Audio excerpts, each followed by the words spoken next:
আসসালামু আলাইকুম রহমতুল্লাহি ওয়া বারাকাতুহু। আজকে আমরা জানব মানুষের যখন মৃত্যুর দূত হযরত আজরাইল আলাইহিস সালাম যখন রূহ নেওয়ার জন্য আসে তখন তারা কি আকাঙ্ক্ষা করে, কি প্রার্থনা করে।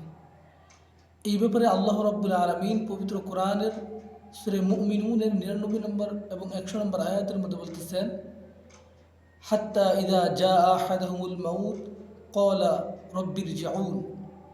যখন মানুষের নিকট মৃত্যু আসে, বৎকার ব্যক্তি বলে, রব্বির জিউন, হে আমার প্রভু, আমাকে এখন ফিরিয়ে দাও, কিছু সময় দাও।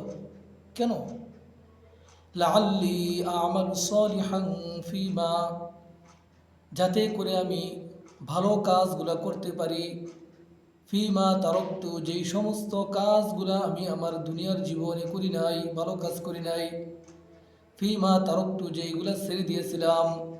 কাল্লা, আল্লাহ রাব্বুল আলামিন তখন বলবেন যে না, কখনোই নয়, তোমাকে আর সময় দেওয়া হবে না। এরপরে আল্লাহ রাব্বুল আলামিন বলতেছেন যে তাদেরকে আল্লাহ রাব্বুল আলামিন এইভাবে, তার সামনের জীবন রয়েছে আলমে বরজখের জীবন, এই পর্যন্ত যে আলমে বরজখ যখন তার জীবন শেষ হবে তখন এই কবর থেকে তাকে তোলা হবে, মানে পুনরুত্থান দিবস পর্যন্ত তার সামনের জীবন রয়েছে।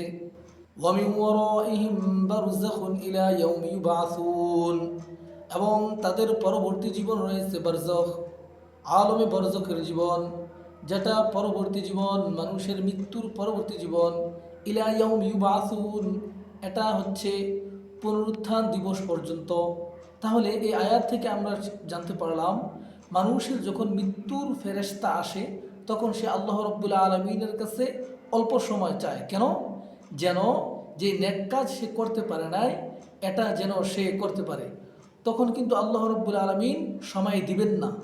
তাহলে আমাদের এই দুনিয়ার মধ্যে যখন সময় আছে তখন আমরা নিজেদেরকে সংশোধন করব এবং নেক কাজ এখনই করতে হবে, পরবর্তীতে কোনো কাজ করব এই ভেবে আমরা রেখে দেব না। ওয়া আখিরু দাওয়ানা আলহামদুলিল্লাহি রাব্বিল আলামিন।